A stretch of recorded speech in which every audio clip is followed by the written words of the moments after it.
Hello, this is Robert Bathurst with the final podcast in our series celebrating the 900th anniversary of Leeds Castle. It's an episode dedicated to the remarkable last private owner of the castle, Olive Lady Baillie, and the sophisticated 20th century style she brought to what's been called the loveliest castle in the world. If you haven't heard of Lady Baillie, that's hardly surprising, because she studiously avoided public attention. But you will have heard of the many film stars, writers and politicians who gathered here as her weekend guests. But before we come to her, I'd better quickly explain what happened to Leeds Castle since we left it at the end of episode 4, in its Tudor heyday as one of Henry VIII's favourite homes. Following Henry's death in 1547, his son by Jane Seymour, Edward VI, in his brief reign, granted it to one of his trusted advisers. Leeds had been a royal castle for 274 years. It would never be one again. What that meant for the castle was that from then on its fortunes would always fluctuate with the fortunes of its owners, many of whom shared a remarkable talent for spending, invariably followed by bankruptcy. None more so, perhaps, than Fynes Wickham Martin, who, having inherited Leeds Castle in 1821, spent so much on it that he had to flee the country 6 years later to dodge debtor's prison, but not before he'd saved Eleanor of Castile's Gloriette from collapsing into the moat and rebuilt the new castle as we see it today. So we owe him a great debt. Unfortunately for him, he owed some great debts of his own. By marrying into wealth, Fynes' son managed to pay off the creditors just in time and save Leeds Castle for the family into the next century, until the inheritance taxman dealt the final blow. In 1925, the last of the Leeds Castle Wickham Martins decided to solve the problem by selling up, which is where Olive Lady Baillie enters the Leeds Castle story. She's 26, with 2 daughters from her first marriage and a second husband in tow. I think it's fair to say she dominated her husbands, not least because she had all the money. She wasn't yet Lady Baillie, that would come with her third marriage, but she did come armed with a serious fortune from her grandfather, who'd been big in US tramways and shipping. Olive's father was an Englishman, an extraordinary one whose life might make another podcast. So although Olive had been born in the States and raised in France, she always felt English, and now she wanted her own English stately home. At £180,000, around £10 million today, and with 3,000 acres, it possibly looked like a bargain to her. But there was a lot to do to bring it up to American standards of comfort. The Wickham Martins had obviously learned their lesson from Fynes' costly improvements in the 1820s, and they'd hardly spent a penny on the place ever since. Conditions inside the castle had become so uncomfortable that the last Wickham Martins never moved in. But Olive wanted to do more than simply make the castle habitable. She'd developed a sophisticated design aesthetic during her formative years in Paris, and she meant to bring this style to Leeds. To do this, she engaged one of the leading figures in the Parisian Art Deco movement, Armand Albert Rateau. So it's now time to introduce my first expert guest, Annie Camcaran-Smith, who's head curator at Leeds Castle. Annie recently supervised a major programme here to restore the interiors that Olive created, first with Rateau, and then with the equally remarkable Stéphane Boudin. Thank you for joining me again, Annie. It's a real pleasure, Robert. So let's start with Rateau. Who was he, and what did Olive commission him to do at Leeds Castle? Well, it was really an extraordinary coup to get Rateau to Leeds Castle because everyone wanted him. Maybe not in Britain, but certainly in New York and the cultural capitals of Europe. I think what excited Rateau about Leeds Castle, apart from Olive's obvious appreciation of his talent, was that this was a very different kind of project for him. It wasn't just a decorative commission. He was being asked to introduce some standout architectural elements that Olive felt were missing.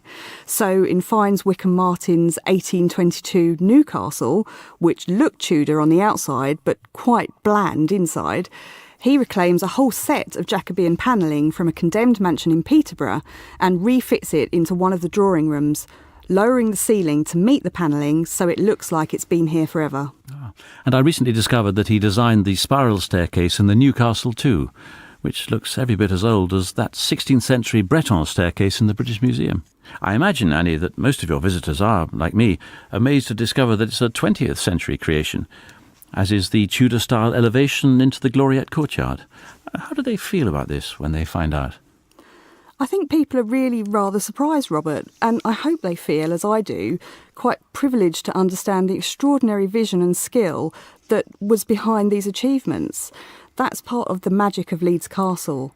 There's plenty here that is real medieval stuff, but then there's Rateau's vision of what the medieval was in his world. And it's great fun to identify his moments of genius and insistence on brilliant craftsmanship and inspecting it close up.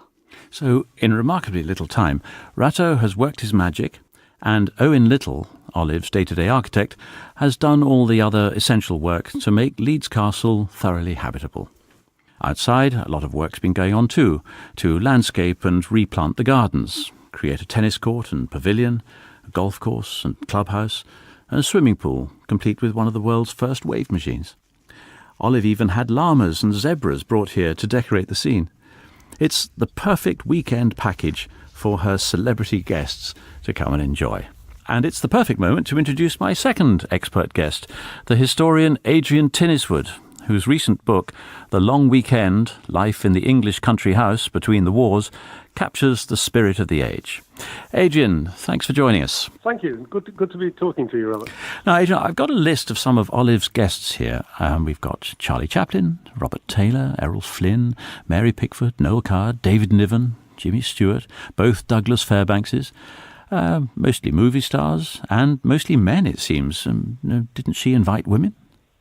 Isn't that a list there, Robert? It's like a Hollywood studio. But you're right, we do seem to know more about the men who stay here than the women. I think it's safe to assume that there were plenty of glamorous women here as well, though, because it's not long before Leeds Castle starts to get itself talked about as a den of iniquity. There are reports of depravity appearing in the popular press, and eventually Olive draws a veil over the castle and the guests, and she hides away. After she marries for a third time to the diplomat Sir Adrian Baillie, and she becomes Lady Baillie, as of course we know her now, her guest lists become rather more heavyweight. Her new husband, Sir Adrian, has got some serious political connections, and they soon discover that Leeds Castle is the perfect place to come and unwind in complete seclusion. At some point, she even entertains Edward VIII and Mrs. Simpson. Thank you, Adrian. But Annie, the castle isn't still quite complete in her mind, is it? Which is why, around the late 1930s, she engages a younger French interior designer, Stéphane Boudin, who's making a name for himself at the Maison Janson design house in Paris, and who many years later redecorated the White House for Jackie Kennedy. I think that Lady Baillie felt that while Rateau had helped her create a beautifully appointed medieval to Jacobean home, she hadn't yet put her personal stamp on it. What she felt the castle needed now was some signature rooms, each very different from the other, as a counterpoint to the castle's homogeneous historic look. So she and Boudin set out to demonstrate that you could put modern fabrics with 18th century tapestries and Chinese ceramics in a Jacobean room and somehow make it all work. He would be down here at weekends, rearranging the furniture, rehanging pictures, trying out new fabrics, seeing what worked and what didn't. And I have to say, the staff used to dread what they called her Boudin weekends. Adrian, I imagine it's quite rare to come across a suite of 1930s interior decoration schemes like what we have here at Leeds Castle, and now beautifully restored to their original condition. So I don't think there's a series of rooms anywhere else in England that captures the spirit of that interwar period quite so perfectly. Rateau and Boudin were masters of their art. And although Lady Baillie did do a bit of ill-judged modernisation in the 1960s, she was an amazing record keeper. So Annie and her team have been able to find all the original designs and specifications and recreate them where possible. Do you have a favourite room here? It's got to be the yellow drawing room, Robert. That's where Boudin replaced the oak panelling with a yellow silk damask wall fabric with matching curtains, decorative pelmet, all his own design.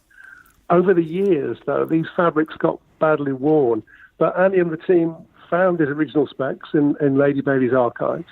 They found the original French weavers still in business, and they had them run the order again.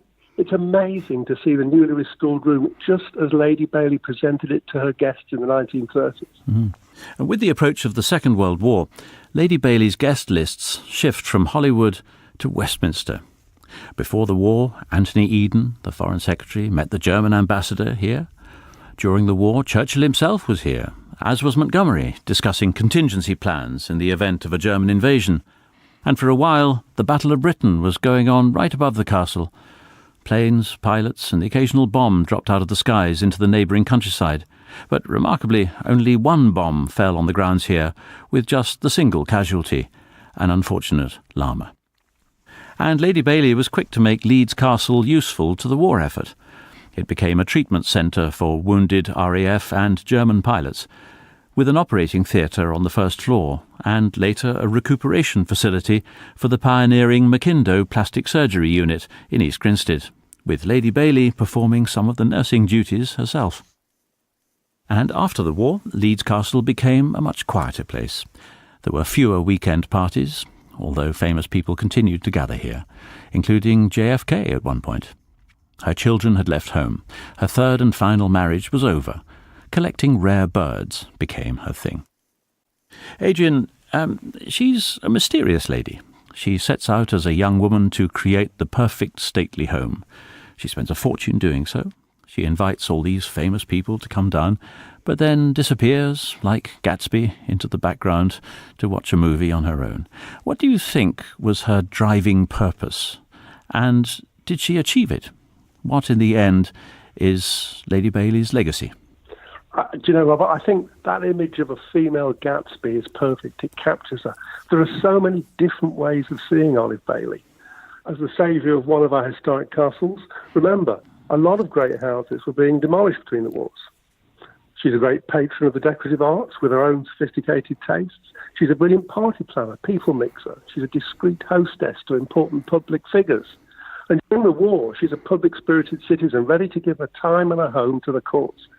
But round here, she's still remembered, even today, as a generous, thoughtful employer. There are still people who remember her fondly from when they were the children of estate workers.